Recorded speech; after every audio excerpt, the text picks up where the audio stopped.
en Jésus. Oui. En hébreu, en Yeshua arabe. avait dit quoi? Yeshua avait dit quoi? Yeshua, il y a deux significations. Il y a Jésus qui donne Jésus et il donne Jésus. Moi, je ne nie pas ça. Ça donne Jésus. Non. J'ai pas dit c'est quoi la correspondance. Le mot Yeshua là veut dire quoi? Quand on avait regardé sur Google, on dit ça signifie quoi? Ouais, d'accord. On dit ça signifie Dieu sauve, Dieu est Voilà, salut.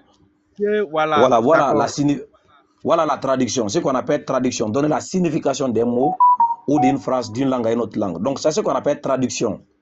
Donc, si Yeshua, en français, ça veut dire Dieu sauve, est-ce que Yeshua, c'est ça qui est Jésus?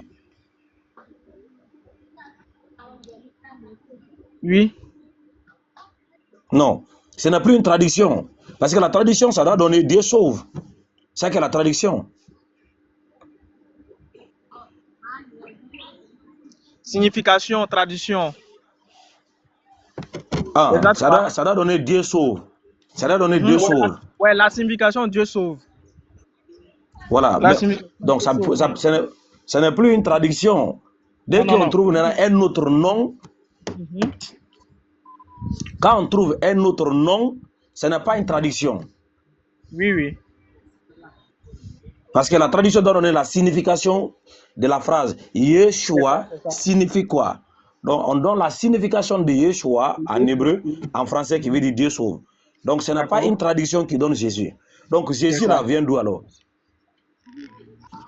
Mais Jésus dont on parle là. Quand on a parlé après de Jésus là, quand on a tapé Jésus là, ça donnait quoi? Dans la langue. Mon ami, j'étais en train de t'expliquer ce que les gens écrivent sur Google là. Google, ce n'est pas un prophète. Google, ce n'est pas un prophète chrétien. Google n'est pas un prophète. Tu dis quoi? Non, les recherches qu'on fait sur Google, c'est un prophète? Non, mais il était en train de non, mais ça, c'est ta foi. Non. Regarde, ça, c'est ta foi. C'est ta vie éternelle. C'est ta vie éternelle. Ça ne doit pas être géré par une intelligence artificielle. C'est ta vie éternelle qui est là. Les recherches, ma vie là, ça n'a rien à voir. Maintenant, ce que dit Google là. Je te demande quelque chose. Je te demande quelque chose. Donc aujourd'hui, voici l'intelligence artificielle qui vient d'être inventée. Mais avec ça, on essaie de trouver des réponses en arrière, non.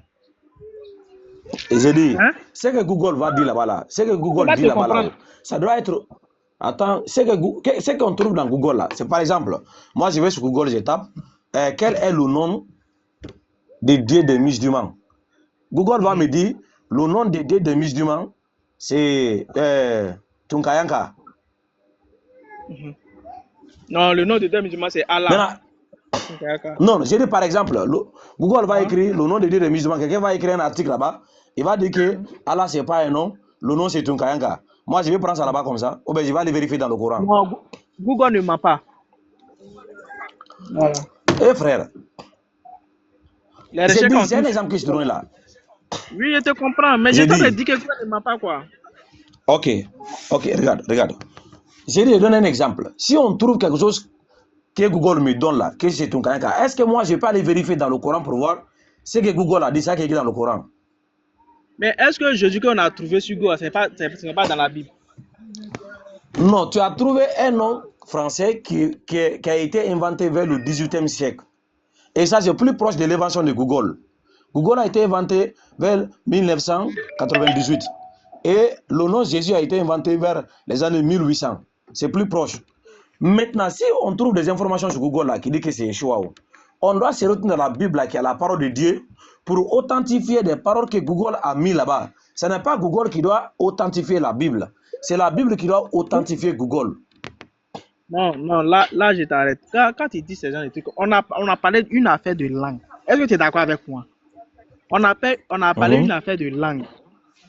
Vous m'avez demandé en français, là, comment on appelle Jésus est écrit comme en français. Jésus, c'est dans quel indice en français? Maintenant, dans la langue hébreu, quand on s'en va chercher le nom de Jésus, on dit c'est Yeshua.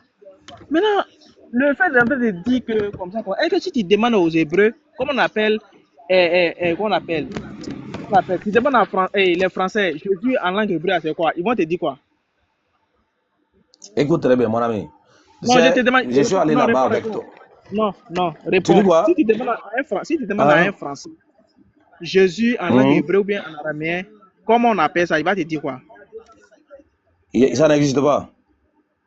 Ah, quand ça commence, ça n'existe pas. Tu vois, non? Non, il n'y Tu a vois pas qu'on te Jésus passe. en hébreu.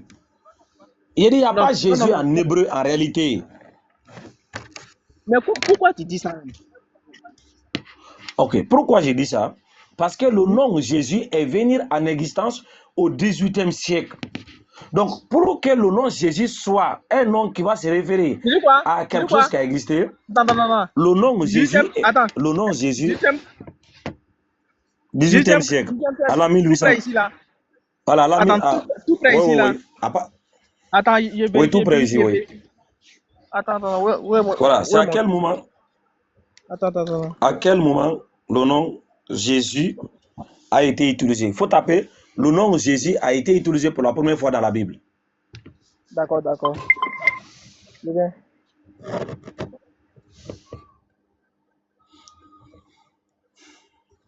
Le nom Jésus a été utilisé pour la première fois dans la Bible.